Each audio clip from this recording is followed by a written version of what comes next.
Ingat dengan Norma Risma, seorang wanita yang mengaku suaminya selingkuh dengan ibu kandungnya yang berarti adalah mertua sang suami.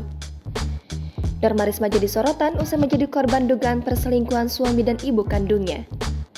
Terbaru, Norma Risma resmi melaporkan mantan suaminya, RZ, dan ibu kandungnya berinisial R terkait dengan perzinahan ke Polda Banten. Alih-alih sudah move on dari mantan suami, Norma Risma dikabarkan masih mengingat kembali sosok RZ yang tega mengkhianatinya itu. Hal tersebut terungkap saat Norma Risma melakukan siaran langsung baru-baru ini membacakan pertanyaan dari followersnya.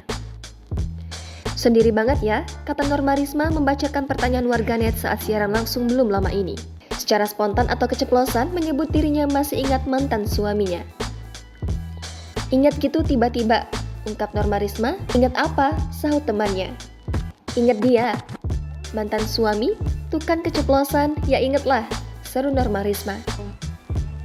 Sendiri banget ya, inget gitu, tiba inget dia, inget dia tuh kan keceplosan, ya inget lah. Tak lama, Norma Risma pun langsung mengalihkan pembicaraan tersebut dengan menyapa para followersnya. Norma Risma mengucapkan terima kasih kepada siapapun yang telah mendoakan dan memberikan dukungan dirinya di tengah kasus perzinahan mertua dan menantu. Sebagai informasi, Norma Risma resmi melaporkan mantan suaminya RZ dan ibu kandungnya berinisial R terkait dugaan perzinahan ke Polda Banten. Norma mendatangi Polda Banten untuk melaporkan perselingkuhan suami dan ibu kandung itu didampingi tim 911 Hotman Paris Official pada Minggu 29 Januari lalu. Adapun terlapor yakni mantan suami Norma, RZ, dan ibu kandungnya R. Norma resmi membuat laporan karena ingin mendapatkan keadilan atas masalah yang dialaminya beberapa waktu terakhir. Untuk mendukung laporannya, Norma Risma membawa sebanyak 4 saksi. Namun, identitas para saksi tidak dapat diungkap pihaknya.